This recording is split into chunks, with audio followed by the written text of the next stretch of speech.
అందరికీ praise దిలాడండి. 1 year Bible completion అనే పవిత్ర ప్రయాణంలో నాతో కలిసి వస్తున్న అందరికీ సుస్వాగతం. ఈరోజు మన ప్రయాణంలో 106వ రోజైన ఏప్రిల్ 16వ తేదీ వాక్యాంశాలు, మొదటి దినవృత్తాంతములు 9 నుంచి 11 అధ్యాయాలను ప్రార్థనాపూర్వకంగా మొదలు పెడదాం. మా ప్రియ పరలోకపు తండ్రి, మీ జీవ వాక్యంతో మమ్మల్ని మరొకసారి మీ పాదాల చెంతకు తీసుకొచ్చినందుకు హృదయమార వందనాలు. వినగలిగే చెవి, గ్రహించగలిగే హృదయాన్ని మీరు మాకు అనుగ్రహించండి. వింటున్న ఈ వాక్య భాగాలని మా హృదయ పలకం మీద భద్రపరుచుకొని వాక్యానుసారంగా జీవించే జీవితాలని మాకు అనుగ్రహించమని ప్రభువు పేరట ప్రార్థిస్తున్నాను తండ్రి. ఈ వాక్యాంశాలు నిజంగా మీ హృదయాన్ని స్పర్శించినట్లయితే కామెంట్ బాక్స్లో ఆమెను చెప్పడం మర్చిపోకండి. మొదటి దినవృత్తాంతముల గ్రంథము 9వ అధ్యాయము. ఈ ప్రకారము ఇజ్రాయేలీలందరూ తమ వంశముల చొప్పున సరిచూడబడిన మీదట వారి పేర్లు ఇజ్రాయేలు రాజుల గ్రంథమందు రాయబడెను. యూదావారు చేసిన ద్రోహమునకై వారు బాబేలునకు చెరకొని పోబడిరి. తమ స్వాస్థ్యములైన పట్టణములలో మునుపు కాపురమున్న వారెవరనగా ఇజ్రాయేలును, యాజకులను, లేవీయులను, నెతీనీయులను, యూదావారిలోను, బెన్యామీనీయుల వారిలోను, ఎఫ్రాయిము, మనష్షే సంబంధులలోను, యెరూషలేమునందు కాపురమున్న వారెవరనగా యూదా కుమారుడైన పెరేసు సంతతివాడును, బానీ కుమారుడైన ఇమ్రికి పుట్టిన ఒమ్రీ కుమారుడగు అమీహూదునకు జననమైన ఉత్తయి, షీలోనీయుడు పెద్దవాడైన ఆషాయు వారి పిల్లలను, జరాహు సంతతి వారిలో ఏవుయేలు వాని సహోదరులైన 609 మంది, బెన్యామీనీయులలో సెనూయా కుమారుడైన హోదవ్యాకి పుట్టిన మెషుల్లాము కుమారుడగు సల్లు, యెహోరాము కుమారుడైన ఇబ్నెయ, మిక్రీకి పుట్టిన ఉజ్జియా కుమారులైన ఏలా, ఇబ్నియా కుమారుడగు రగ్గువేలునకు పుట్టిన షపట్యా కుమారుడగు మెషుల్లాము, వీరును వీరి సహోదరులను తమ తమ వంశముల పట్టీల చొప్పున 956. ఈ మనుషులందరూ తమ పితరుల వంశములను బట్టి తమ పితరుల ఇండ్లకు పెద్దలు. యాజకులలో యెదాయా, యెహోయారీము, యాకీను, దేవుని మందిరములలో అధిపతి అయిన అహీటూబు కుమారుడైన మెరాయోతునకు పుట్టిన సోదోకు కుమారుడగు మెషుల్లామునకు కలిగిన హిల్కియా కుమారుడైన అజర్య, మెల్కియా కుమారుడగు పసూరునకు పుట్టిన యెహోరాము కుమారుడైన అదాయా, ఇమ్మరు కుమారుడైన మెహిల్లేతుకు పుట్టిన మెషుల్లామునకు కుమారుడైన ఎజెయేదారు, జననమైన అదియలు కుమారుడైన మషై, మరియు తమ పితరుల ఇండ్లకు పెద్దలైన 1706 మంది కుటుంబీకులు. వీరు దేవుని మందిర సేవా సంబంధమైన కార్యములందు మంచి గట్టివారు.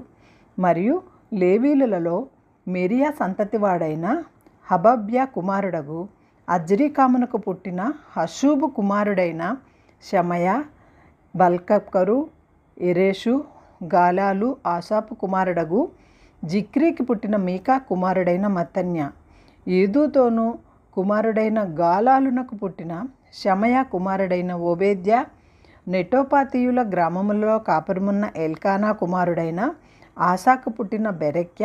ద్వారపాలకులు ఎవరనగా షల్లూము, అక్కూబు, టల్మోను, అహీమాను అనివారు వారి సహోదరులను. వీరిలో హల్లూము పెద్ద. లేవీయుల సమూహములలో వీరు తూర్పున నుండు రాజు గుమ్మము వద్ద ఇంతవరకు కాపురము చేయుచున్నారు.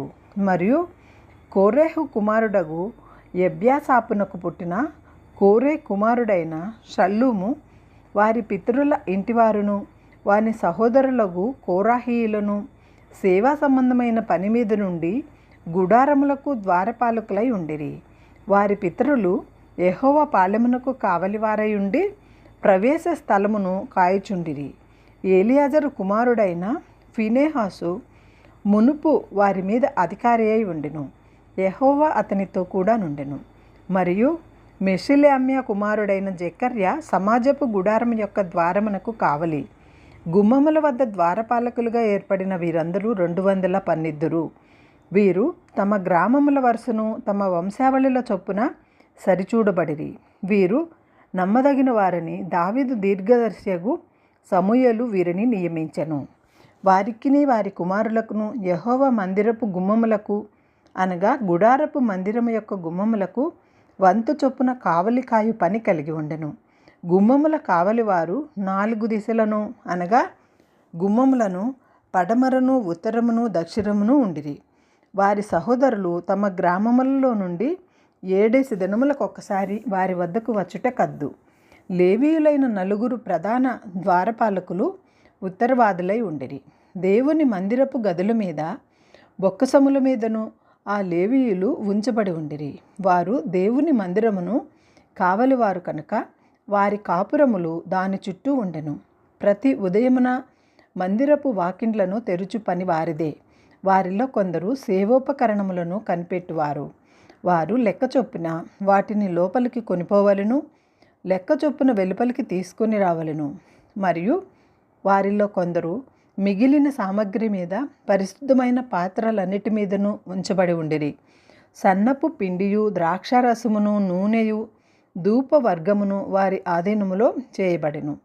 యాజకుల కుమారులలో కొందరు సుగంధ వర్గములను, పరిమళ తైలమును చేయుదురు. లేవీయులలో కోరాహ సంతతి వాడైన షల్లూమునకు పెద్ద కుమారుడైన మిత్తెత్య పిండి వంటల మీద ఉంచబడెను. వారు సహోదరులకు కహాతీయులలో కొందరికి విశ్రాంతి దినమున సముఖపు రొట్టెలు సిద్ధము చేయి పని కలిగి ఉండెను. లేవీయుల పితరులలో పెద్దలైన గాయకులు రాత్రింబవళ్ళు పని విచారణ కలిగి ఉన్న హేతువు చేత వారు కడమ పనుల విచారణ లేకుండా తమ గదులలో నుండిరి. వీరు తమ వంశీ పట్టీల చొప్పున లేవీయుల పితరులలో పెద్దలైన వారు.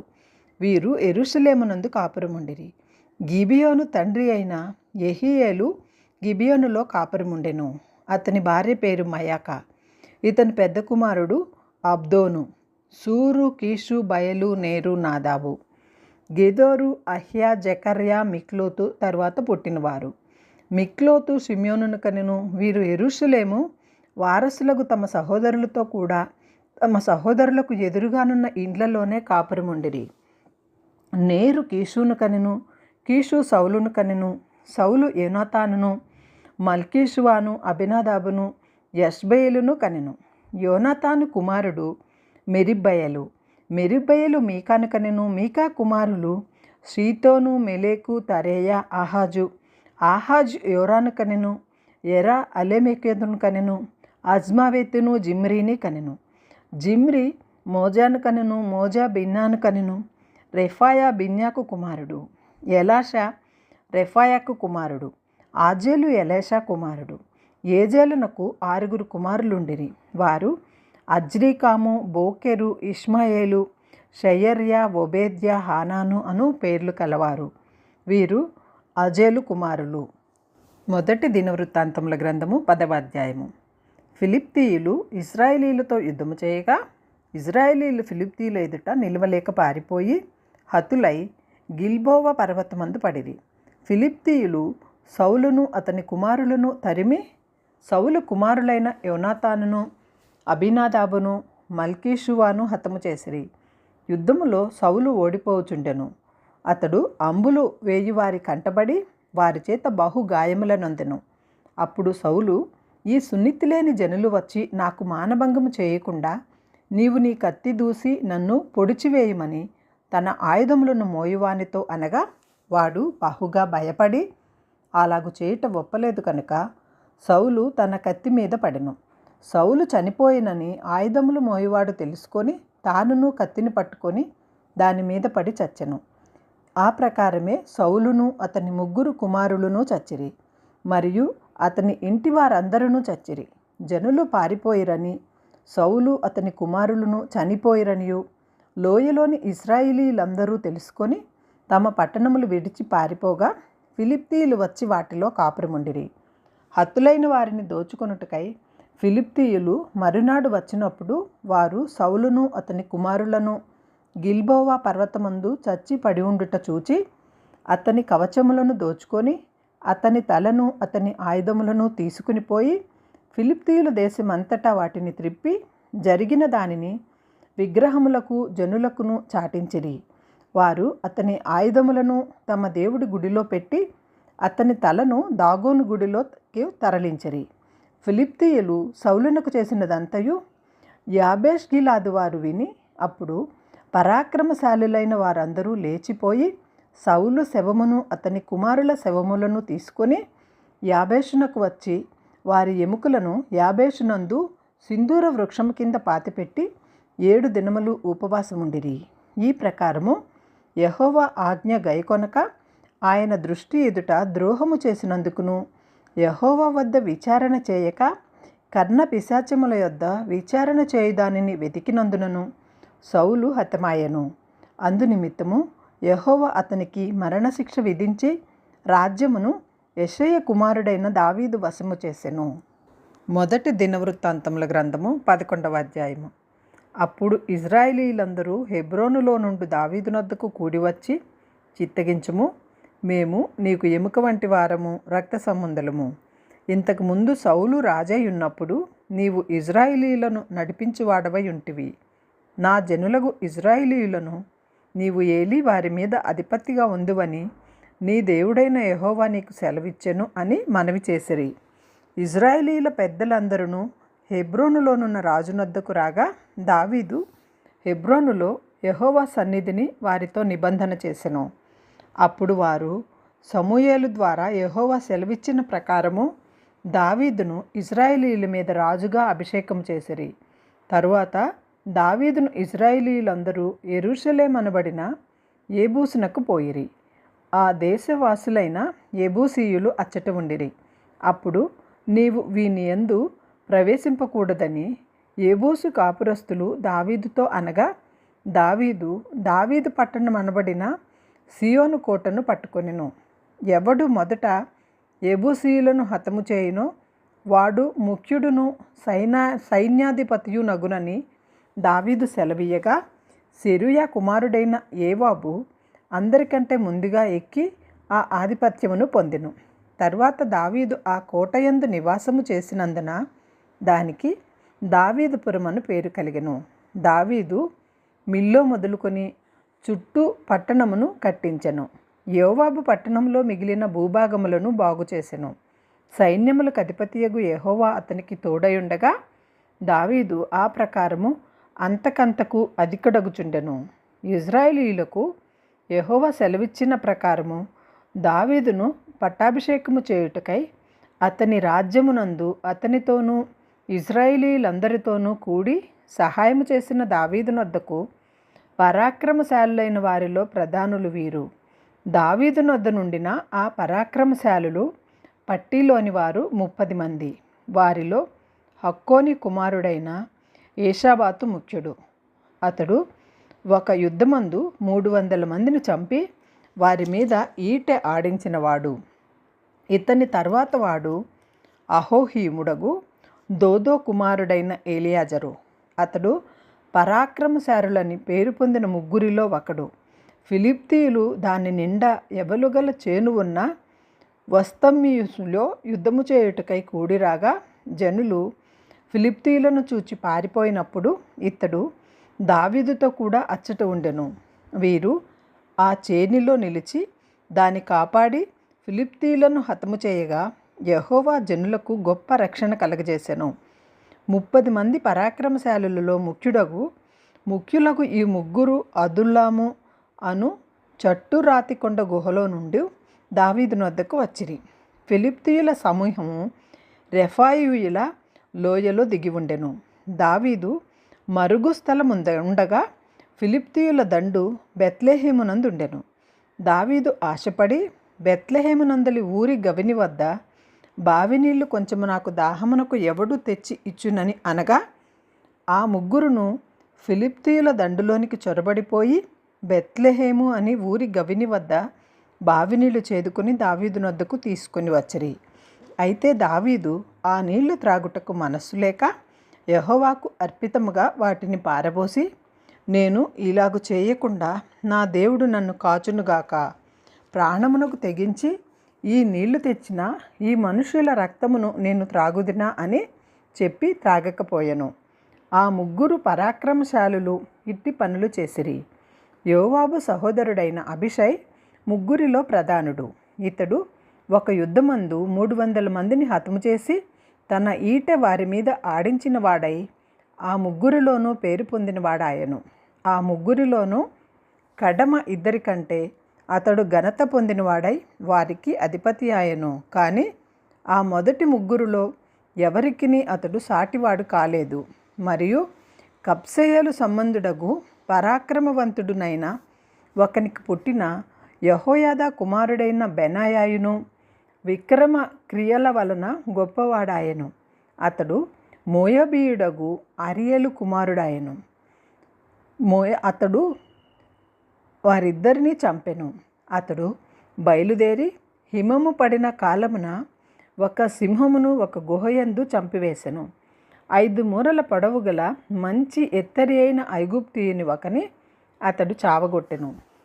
ఆ ఐగుప్తీయుని చేతిలో నేతగాని దోణి వంటి ఈటె ఒకటి ఉండగా అతడు ఒక దుడ్డుకర్ర చేత పట్టుకుని వాని మీదికి పోయి ఆ ఈటెను ఐగుప్తీయుని చేతిలో నుండి ఊడలాగి దానితో వానిని చంపెను.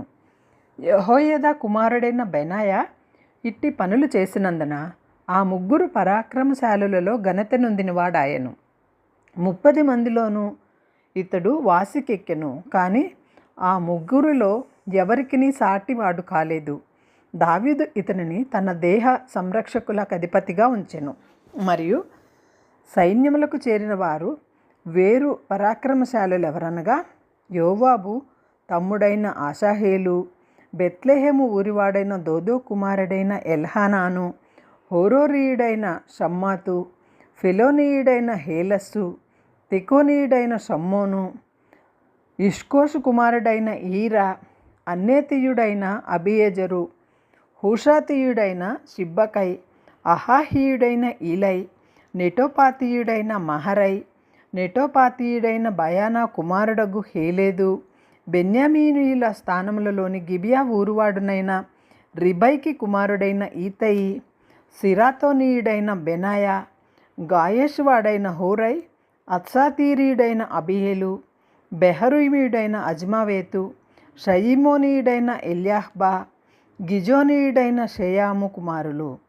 హరారీయుడైన షాగే కుమారుడగు యోనాతాను, హరారీయుడైన షేకారు కుమారుడగు అహియాము, ఊరువాడైన ఏలిపాసు, మెకాకారీయుడైన హెఫెరు, సెలోనీయుడైన అహియా, కర్మెలీయుడైన హెజ్రా, హెజ్జయి కుమారుడైన నయరై, నాతాను సహోదరుడైన యావేలు, హగ్రీయుడైన మిష్మారు, అమ్మోనీయుడైన జలేకు, సెరుయా కుమారుడైన యోవాబు యొక్క ఆయుధములు మోయవాడును బెరోతీయుడునగు నహరై, ఇత్రీయుడైన ఈరా, ఇత్రీయుడైన గారేబు, హిత్తీయుడైన ఉరియా, అహ్లయి కుమారుడైన జాబాదు, రూబేనీయుడైన షీజా కుమారుడును, రూబేనీయులకు పెద్దయిన అదీనా, అతని తోటి వారగు 30 మంది, మయాకా కుమారుడైన హనాను, మిత్నీయుడైన యెహోషాపాతు, అష్టరాతీయుడైన ఉజ్జియా, అరోయోరీయుడైన యోతాను కుమారుడగు షామా,